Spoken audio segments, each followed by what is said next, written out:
Le Grand Matin Sud Radio, 7h-9h, Jean-Jacques Bourdin. Guy Carlier est avec nous, comme tous les vendredis matins. Bonjour Guy. Bonjour Arlette, bonjour Jean-Jacques, bonjour à tous. Est là depuis tout à l'heure. Guy, Tout à l'heure, Arlette nous a parlé d'immigration. Guy Carlier, vous avez regardé, suivi avec attention l'actualité de la semaine qui s'achève, comme tous les vendredis. Vous nous faites un petit point, les humeurs de Guy Carlier, la réflexion de Guy Carlier. Qu'est-ce qui vous a marqué cette semaine, Guy? Vous me demandez, Jean-Jacques, ce qui m'a marqué cette semaine, une déception, une de plus. Une fois de plus dans ma vie, un être m'a déçu. À chaque fois, c'est la même douleur. Par exemple, ce moment terrible où vous entendez dans votre vie quotidienne, venant de la salle de bain, les bruits organiques de l'être que vous adorez. Les chili con carne détruisent les histoires d'amour. On souffre de nos faiblesses, de nos limites, de nos médiocrités physiques ou intellectuelles. Et voilà pourquoi, depuis l'enfance, on est fasciné par ceux que la nature, ou Dieu, si vous y croyez, ont fait des génies. Et nous, on en fait des héros. Et puis, au fur et à mesure que notre vie avance, nos idoles nous déçoivent et tombent les unes après les autres. Tiens, prenez l'abbé Pierre. Enfin, quand je dis prenez l'abbé Pierre, c'est une façon de parler. S'il avait été encore vivant, qu'il entende ça, il serait écrié « Oui, prenez-moi Jésus, Marie-Joseph, prenez-moi ». Non, sérieusement. L'abbé Pierre était le héros de ma maman, comme il était pour une grande partie des Français. Et heureusement qu'elle n'est plus là finalement, car elle n'aurait pas supporté. Elle aimait tellement l'abbé Pierre, ma maman, qu'elle avait encadré une de ses photos qui jaunissait dans un cadre au-dessus de la télé à l'époque où les écrans plats n'existaient pas et qu'on pouvait poser des bibelots au-dessus de la télé. Ma mère avait placé au milieu un cendrier en coquillage particulièrement laid que j'avais ramené de colonie de vacances sur lequel était inscrit « Souvenir des Sables d'Olonne » et de chaque côté de ce chef-d'œuvre, une photo dans son cadre. D'un côté, moi, en aube de communion, de l'autre côté, un portrait de l'abbé Pierre avec son béret taché qu'il portait sur le côté façon parachutiste. Et je ne suis pas prêt d'oublier ce regard humble, compassionnel derrière les lunettes conventionnées sécurité sociale, dont une des branches en alliage d'alu avait été cassée et réparée par un petit morceau de scotch. Toute une enfance à regarder la télé en me voyant à côté de l'abbé Pierre comme pour mieux me faire culpabiliser d'être un enfant turbulent. Et d'ailleurs, à chaque connerie, ma mère ne manquait pas de souligner la différence entre les deux photos. Il s'est passé la même chose avec Mbappé cette semaine. Qu'il ait commis ou non un délit ou un crime, il a chuté d'un piédestal qui commençait à vaciller depuis quelques semaines. Mbappé était un héros, un de ceux que cherchait la France. Il cochait toutes les cases. Et là, il a chuté lorsque les enfants ont lu les titres de la presse ces jours-ci affirmant Mbappé reconnaît avoir eu une relation sexuelle consentie. Ces mots sont terribles, parce que combien d'enfants se sont endormis, le sourire aux lèvres, des étoiles dans les yeux. Par exemple, dans la nuit qui suivait le match France-Argentine en Coupe du Monde en 2018, on pense à ce but qui a fait basculer le match. Il a récupéré le ballon à l'entrée de la surface. Après une série de passes rapides, il a placé une accélération fulgurante. Il a effacé le dernier défenseur pour se retrouver seul face au gardien. Et là, avec une maîtrise incroyable, il a effectué une frappe croisée du pied droit. Le ballon a terminé sa course dans le petit filet. Ils ont grandi, les enfants de 2018.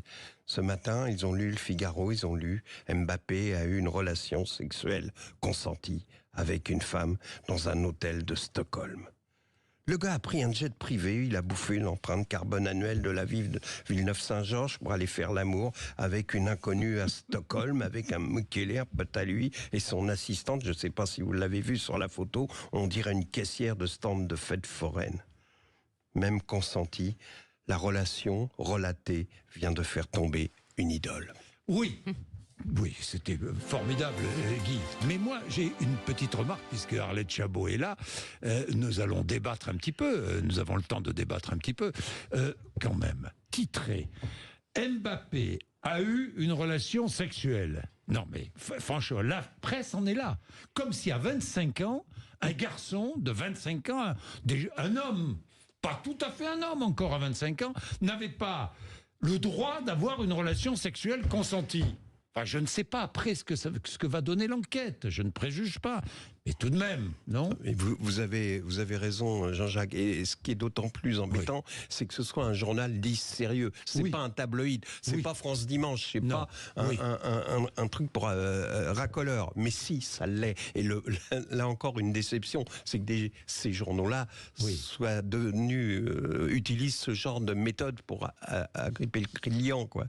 Je sais pas, qu'est-ce que vous en pensez, Arlette? Oui, on peut se poser la question, mais Mbappé, c'est une idole, bien sûr. Donc tout ce qui touche à nos idoles, si nos idoles nous déçoivent, si nos idoles ne sont pas irréprochables, on leur demande. Oui, mais vous comprenez bien que le mot, c'est relation consentant. Voilà. Non, mais en plus, c'est lui qui a relancé un tout petit peu l'affaire hier, en effectivement communiquant sur le fait qu'il avait eu une relation sexuelle à Stockholm.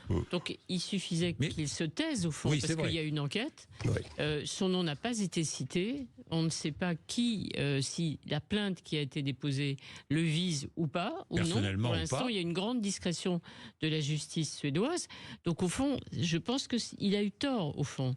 Il fallait attendre que la justice travaille, et ce qui imposait un certain silence, puisqu'il n'y avait pas d'éléments qui le mettaient directement en cause. C'est terrible. Il a eu tort hier, au fond, de le faire. Je comprends ce que vous dites, Arlette, mais pour aller plus loin, c'est quand même terrible. Voilà un garçon de 25 ans qui est connu dans le monde entier, qui est riche, qui, évidemment, qui attire toutes les convoitises, évidemment, qui s'en va à Stockholm. C'est vrai qu'avec un jet privé, c'est Villeneuve-Saint-Georges, c'est l'empreinte carbone de Villeneuve-Saint-Georges. C'est vérifié, ça, l'empreinte carbone de Villeneuve-Saint-Georges. Pas loin.